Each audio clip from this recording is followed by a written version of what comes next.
My name is Lauren Mitchell. For as long as I can remember, my family only noticed me when they needed something. They saw me as a pair of hands, a quiet presence to clean up the mess or run the errand. When I finally left, they laughed, convinced I would crawl back. They said I would never survive on my own. But they had no idea what I was building in the silence. They had no idea that the quiet girl they ignored was the one holding all the cards. This is the story of how they found out. The clinking of my mother's fork against her wine glass echoed in the crowded restaurant. Laughter died down as all eyes turned to her. She stood, beaming, her face flushed with pride. My sister, Amanda, sat beside her fiancé, David, glowing under the attention. Her diamond ring caught the light, sending little stars dancing across the tablecloth. It was their engagement dinner, a celebration I wasn't even sure I was truly invited to. Before we dive in, make sure to like this video, subscribe to the channel, and drop a comment below telling me, where in the world are you watching from? I love seeing how far this story travels. I just want to make a toast, my mother began, her voice full of emotion. To my beautiful Amanda and my wonderful future son-in-law, David, we are so thrilled to welcome you to the family. Everyone clapped. I managed a small, tight smile and raised my glass with the others. I was sitting at the far end of the table, next to a distant cousin I hadn't seen in years. I felt like a ghost, a spectator watching a life I was connected to by blood, but not by heart. My mother continued, "Planning this wedding is going to be a huge undertaking. It's going to be the event of the season, after all." She paused, her eyes scanning the table. They swept right past me, then darted back, a flicker of realization in them. It was the look someone gives when they remember an old tool stored in the back of a closet. "But I'm not worried," she said with a dismissive wave of her hand. "We have Lauren after all." A few people turned to look at me. I felt my stomach clench. She smiled, a wide, careless smile that didn't reach her eyes. "Lauren has nothing much going on, so she'll have plenty of time to help with the planning. She's always been so helpful." She looked at me directly then.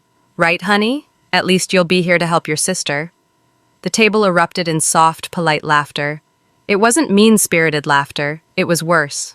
It was the laughter of agreement, of people who accepted this as a simple fact. Amanda was the star, and I was the stagehand. My father nodded in approval. Amanda just smiled, as if it were her royal right to have me serve her. No one saw the remark as an insult. To them, it was just a statement of fact. Lauren has nothing going on. The words hung in the air, wrapping around my throat until I could barely breathe. In that single moment, 28 years of being invisible, of being useful but never wanted, crystallized into a single, sharp point of pain. They didn't see a daughter with her own life, hopes, and dreams. They saw an assistant, an unpaid intern for the family's main event, Amanda. I didn't say a word, I just nodded, a slow, deliberate movement. I kept the smile frozen on my face, but inside, a switch flipped. It wasn't a loud, angry explosion. It was a quiet, final click. The sound of a door locking for the last time. That night, I went home to the small apartment they always made fun of for being so tiny and sad. I didn't cry. I didn't scream. I opened my laptop and started searching for apartments in cities 1,000 miles away. I pulled out a single suitcase and began to pack. I wasn't running away. I was walking away. Without a word, without a note, without a single look back. They said I had nothing going on. I decided they were right. My life with them was over. My real life was about to begin, and they would have no part in it. Growing up in our small town in Ohio was like living in a two-tiered world. There was Amanda's world, and then there was mine. Our house was a shrine to her. Her cheerleading trophies lined the mantelpiece. Her pageant ribbons were framed on the walls. Her report cards, always perfect, were stuck to the fridge with proud, smiling magnets. My world was in the background. I was the one who made sure the house was clean before her friends came over. I was the one who set the table for dinner every night and cleared it afterward, scrubbing the pots and pans while Amanda was on the phone, laughing with her friends. My father would call out, "Lauren, can you grab me a beer?" while he was watching TV, never taking his eyes off the screen. My mother would say, "Lauren, run to the store for me, I forgot milk," handing me the car keys without a please or thank you. It wasn't that they were cruel in an obvious way. There was no shouting or hitting. The neglect was quieter, more insidious.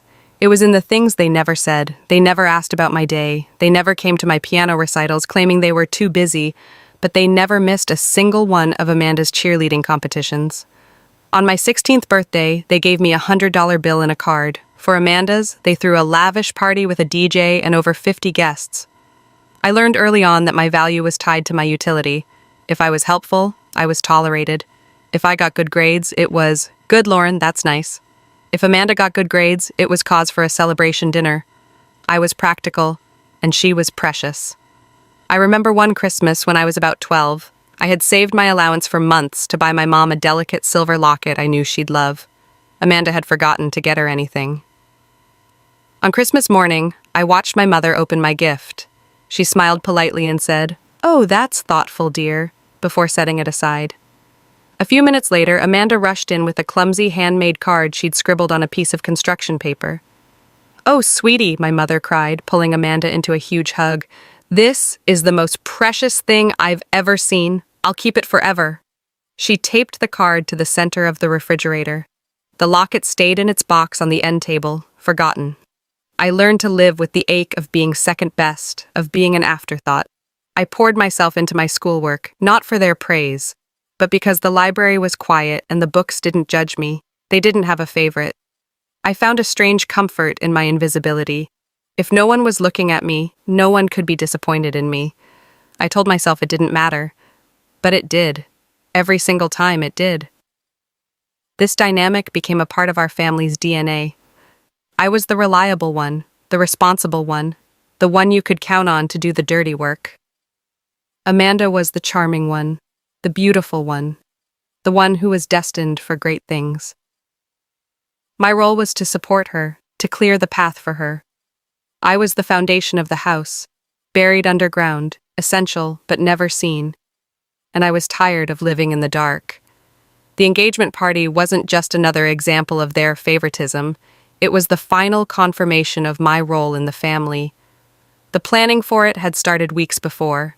My mother called me every day, not to chat, but to give me a list of tasks.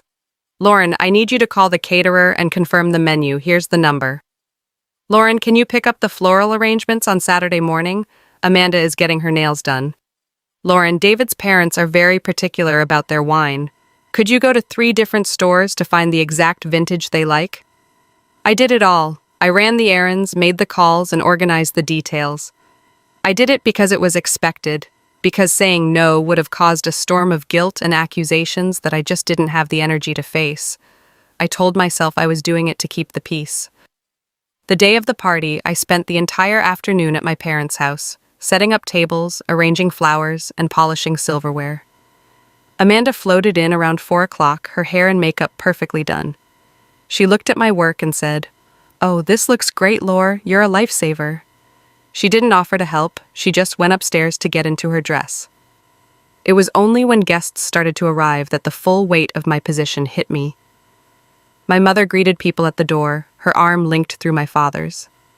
Amanda and David stood nearby, the perfect couple, accepting congratulations. I was in the kitchen, refilling platters of appetizers. Then it dawned on me. No one had ever actually invited me. There was no formal invitation with my name on it sent in the mail. My mother had just called me one day and said, "The engagement party is on the 20th. I need you to bring your famous chocolate fudge cake for dessert." Bring dessert. I wasn't a guest. I was staff. The realization was a cold, hard slap in the face. I was family by blood, but in function, I was the hired help who just happened to not get paid. The humiliation burned in my chest, a hot, bitter acid. I looked at my reflection in the dark kitchen window. My hair was pulled back in a messy ponytail. I had a smudge of chocolate on my cheek, and I was wearing an apron over a simple dress. Out in the living room, my sister was wearing a designer cocktail dress, laughing as she showed off her ring. That was the moment I knew I was done. It wasn't just the comment at the dinner that followed a few weeks later. It was the entire ecosystem of disrespect that it represented. The engagement dinner was just the final, public declaration of what I had known privately for years. I was their tool, and I was done being used. The night of the engagement dinner, I drove home in a strange, calm haze. The laughter from the restaurant still rang in my ears, but it sounded distant, like it was from someone else's life. For the first time, the pain wasn't a sharp sting, it was a quiet resolve. Back in my apartment, I didn't hesitate. I pulled out my largest suitcase and started packing. Not clothes for a weekend, but the things that mattered. A few books, my grandfather's old watch, the photo album I kept that had pictures from my childhood before Amanda's shine had completely eclipsed me. Everything else was just stuff.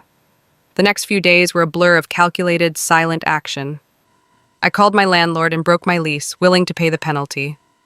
I went online and sold my car to a dealership for a price I knew was too low, but speed was more important than money. I sold my furniture, my television, anything that wouldn't fit into 2 suitcases. The less I had, the freer I felt. I had a small nest egg saved up. I had always been good with money, a skill my family found boring and pointless. "Lauren is always squirreling her money away," my dad used to joke. "What are you saving for? A rainy decade?" That saved money was now my escape fund. I booked a one-way ticket to Denver, Colorado. I had never been there, but it felt right. It was far away, nestled in the mountains, a place that felt solid and real, a place where no one knew me as Amanda's helpful sister. I never gave them my address. I changed my phone number. I deleted all my social media accounts. I simply vanished. I imagined the conversation when they found out. My mother would be annoyed. How could Lauren be so selfish, right when we need her for the wedding? My father would be dismissive. She'll be back in a month, tail between her legs. Amanda probably wouldn't even notice for a week. The first few months in Denver were hard. They were lonely. I got a small, bare apartment and found a low-level administrative job at a financial firm. It wasn't glamorous, but it was a start. I spent my evenings alone, studying online for financial certifications. The work was my anchor. Numbers were logical. They didn't have feelings or favorites. A correct calculation was always correct. It was clean and fair in a way my family life had never been. Every ounce of my energy, every bit of the focus I had once spent trying to earn my family's approval, I now poured into myself. I was building a life from scratch, brick by painstaking brick. And the most beautiful part was the silence. No one called me with a list of demands. No one expected me to drop everything for them. For the first time in my life, my time was my own. The silence wasn't empty, it was full of possibility. The years passed. 1 year turned into 5, then 10. My life in Denver took shape, quietly and steadily. The entry-level job at the financial firm became a career. I wasn't just an administrator anymore. My late night studying paid off. I earned my certifications, then a degree, then another. I was smart, and for the first time, I was in an environment where my intelligence was valued. My bosses noticed my work ethic. I didn't engage in office politics. I just did the work, did it well, and did it quietly. I got promoted, then I got promoted again. I moved from the back office to a client-facing role. I started managing portfolios, analyzing market trends, and making investment decisions. I was good at it, really good. The money started to come in. First, it was a comfortable salary, then came the bonuses. I lived simply, so my savings grew at an astonishing rate. I bought a small, beautiful home in a quiet neighborhood with a view of the mountains. My neighbors knew me as Lauren, the woman who worked in finance and kept a lovely garden. They didn't know my sister's name. They didn't know about Ohio. They just knew me. Here's the part my family never knew. Years ago, my grandfather, my mom's dad, had been a savvy businessman. He saw something in me even as a child. "This one's the quiet thinker," he used to say, ruffling my hair. When he passed away, he left both Amanda and me a small, equal stake in his oldest investment, a block of shares in a regional family business that my father now managed. At the time, the shares were considered a minor, sentimental inheritance. My parents and Amanda cashed in her portion almost immediately to fund a lavish trip to Europe for her college graduation. "It's just play money anyway," my father had said. They advised me to do the same. "Buy yourself a nice car, Lauren." But I didn't. I held on to my shares. I watched the company. I saw its potential. Over the years, while my father and his partners ran the day-to-day operations, the value of that business grew exponentially. Quietly from my desk in Denver, I exercised my rights as a shareholder. I read every report. I voted in every meeting by proxy. My small, forgotten stake ballooned into a significant portion of the company's equity. By the time I was 35, My shares were worth millions, $19 million to be exact. I never told anyone. I never posted about my success online.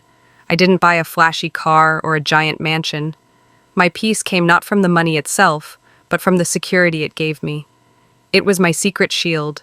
It was the proof that I had not only survived on my own, but thrived in a way they could never have imagined. My life was quiet, stable, and completely, utterly mine. And in all those years, not once did I get a letter or a call from a private investigator. They hadn't even looked for me. Why would they? They didn't need anything yet. It started on a Tuesday morning. I was on my balcony, sipping coffee and watching the sun rise over the mountains before work. My phone, usually silent in the mornings, buzzed on the table. A number I didn't recognize, with an Ohio area code. I ignored it. A minute later, it buzzed again. Same number. I silenced it. Then a text message came through. "Lauren, it's Mom. Call me. It's important." My heart hammered against my ribs, after all these years. I took a deep breath, my hand trembling slightly as I picked up the phone. I didn't call back. I couldn't. Then my phone began to buzz relentlessly. A call from my dad's cell.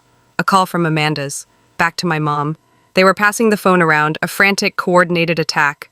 I blocked each number as it came in. For a few minutes, there was silence. I thought foolishly that maybe it was over. Then the email arrived, my personal email, the one I had kept for years. The subject line hit me like a physical blow. Subject: Amanda's big day. We need you. I opened it. It was from my mother. The tone was a bizarre mix of feigned warmth and outright demand. "Lauren, I know it's been a while, and we are all very hurt that you just disappeared like that without a word. But I'm willing to let bygones be bygones. Family is family. Amanda is getting married. We've set a date, and it's going to be a beautiful, big affair at the country club. David's family is very prominent, and we need everything to be perfect. We need you to come home. There is so much to do, and I can't handle it all myself. Amanda is far too stressed with dress fittings and tastings to be bothered with logistics. We need you to coordinate with the vendors. We also need you to be a bridesmaid, of course. And most importantly, we're a bit short on the budget for the kind of wedding Amanda deserves. Your father and I were thinking you could contribute. It's the least you could do after all these years of silence. Call me as soon as you get this. Here's the list of planners we need you to call today." The email continued with a long, bulleted list of tasks and a spreadsheet of budget shortfalls. They hadn't just found me. They had found me with an invoice. They hadn't missed their daughter. They had missed their assistant and their ATM. The hurt was old and familiar, but this time it was mixed with a cold, clear anger. They thought they could just summon me, snap their fingers, and I would come running with a planner in one hand and a checkbook in the other. They still saw me as the girl with nothing going on. I closed the email. I stood up and walked into my office. I didn't feel panic or sadness. I felt an incredible, powerful calm. They had finally needed me, and they were about to find out just how much. I didn't call them. I didn't email them back. Words were their weapon. Guilt, manipulation, casual cruelty. I wouldn't fight on their terms. My power was in my silence and in the world I had built for myself, a world they knew nothing about. I sat down at my desk and opened my laptop. I logged into the secure portal for the family business shareholders. My name, Lauren Mitchell, was there in plain text right alongside my father's. He was the CEO, the manager, but I was a primary stakeholder. My grandfather's legal setup had been airtight. As long as I held those shares, I had certain authorities my father had either forgotten about or never bothered to understand. He always did underestimate me. One of those authorities was the ability to place a temporary administrative freeze on the primary operating accounts in the case of a suspected security breach or internal dispute. It was a fail-safe designed to protect the assets. I looked at the company's liquid assets, the funds my father used for large expenditures, the money he undoubtedly planned to use for Amanda's lavish wedding. With a few quiet clicks, I initiated the freeze. I typed the reason for the action into the required field. Pending a full review of minority shareholder rights and capital allocation. It was corporate, it was cold, and it was devastatingly effective. I closed the laptop. That was my reply. The rest of the day was quiet. I went to work. I led a team meeting. I analyzed a new investment opportunity. I went to the gym. I made dinner. My life continued, uninterrupted. The storm broke at 6 o'clock that evening. My phone, now unblocked, rang with my father's number. I let it ring once, twice. Then I answered, my voice perfectly level. Hello? Lauren? His voice was tight with panic, the blustering confidence completely gone. What did you do? I'm not sure what you mean, Dad. Don't play dumb with me. The accounts. I went to make a payment to the wedding venue and the bank called. They said the funds are locked. Frozen. It says the order came from you. How is that even possible? I let the silence hang in the air for a moment. I could hear his ragged breathing on the other end of the line. It's possible, I said, my voice calm and clear, because I own 22% of the company. It seems you forgot about that. He was speechless. I could almost hear the gears turning in his head, the confusion, the dawning horror. That's not possible, he stammered. That was a tiny inheritance. It's nothing. It wasn't nothing, I replied. It was just something you never bothered to pay attention to, just like you never bothered to pay attention to me. The panic in my father's voice was a sound I had never heard before. He was always the one in control, the one whose moods dictated the atmosphere of our home. Now he sounded small and desperate. What do you want, Lauren? He asked, his voice strained. Is this about money? You want a payout? Fine. Just undo this. Amanda's wedding is in 3 months. I almost laughed. It was still about Amanda. It was always about Amanda. This isn't about a payout, I said calmly. It's too late for that. I don't need your money. I took a breath, and for the first time I told him the truth, not in anger, but as a simple statement of fact. That stake you considered nothing? It was worth $19 million, and I sold it last week. The silence on the other end of the line was absolute. I imagined him standing in his big house, the phone pressed to his ear, his world tilting on its axis. You what? He finally whispered. I sold my entire stake in the company. The accounts are frozen, pending the final transfer to the new owners. The authority was mine, not yours. You're no longer in business with me. You're in business with a private equity firm from Chicago. Why? He choked out. Why would you do this to your family? And there it was. The question I had waited my whole life to answer. You're asking the wrong question, I said, my voice steady. You should be asking why I left. I left because you never saw me. I left because at my own sister's engagement dinner, my mother announced to a room full of people that I had nothing going on except being her wedding planner. I left because you didn't see a daughter. You saw a convenience. You didn't want a family member, you wanted free labor. He started to argue, to make excuses, but I cut him off. You didn't look for me for over a decade. Not one call, not one letter. You didn't care where I was or if I was okay. But the moment you needed money for Amanda's perfect wedding, you tracked me down and sent me a list of chores. You didn't see me as human. You only saw me as useful. He was silent. There was nothing he could say. Every word I spoke was the undeniable truth. The life you thought I didn't have, I continued. I built it myself. I have a home. I have a career you can't even comprehend. I have everything I need, and I did it all without you. I did it in the silence you left me in. I heard my mother's voice in the background, frantic and shrill. What is it? What's she saying? The wedding is your problem, not mine, I said, my voice softening just a little, not with pity, but with finality. I hope it's a lovely day. Goodbye, Dad. I hung up the phone.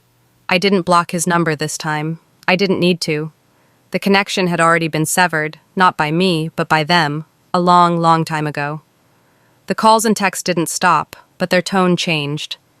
My mother sent long, rambling messages oscillating between rage and tearful pleas. Amanda sent a single, venomous text. You ruined everything. I hope you're happy. I didn't reply to any of them. There was nothing left to say. A distant cousin, one who had always been kind to me, reached out a few months later. She told me the wedding had gone on. It wasn't the grand affair at the country club they had planned. They had to cancel the 5-star caterer, the famous band, and the Parisian honeymoon. It was a smaller event, held in the backyard of my parents' house, the house I used to clean. The cousin said everyone was whispering, wondering where the money had gone. My family had simply told people they had suffered an unexpected business loss. In a way, it was true. They had lost me. That day, the day of Amanda's downsized wedding, I sat on my balcony in Denver. The sky was a brilliant, cloudless blue. The mountains stood tall and steady in the distance. I held a warm mug of coffee in my hands and felt a profound sense of peace. There was no joy in their struggle. There was no thrill of revenge. There was just quiet. It was the quiet of a closed door on a life that was never mine to begin with. The silence I had once found lonely, I now recognized as freedom. It was the sound of my own choices, the sound of a future I was building on my own terms. They had spent my entire life making me feel small, invisible, and worthless. They thought my silence was weakness, my helpfulness, a sign that I had no ambition of my own. But in that silence, I had found my strength. I had built an empire they couldn't see, one that had nothing to do with money and everything to do with self-worth. While they were scrambling in Ohio, trying to maintain a facade of perfection, I was here, breathing in the clean mountain air, completely and utterly free. The peace I felt was better than any apology they could ever offer. If you have ever been the quiet one, the overlooked one, the person who is always there but never truly seen, you know what that silence feels like. You know the ache of being taken for granted by the very people who should have loved you the most. For years, I thought that pain would be a part of me forever. I thought my story was destined to be a footnote in my sister's biography. But one day, I decided to pick up the pen and write my own story instead. My revenge was not loud. It was not a fiery confrontation or a screaming match.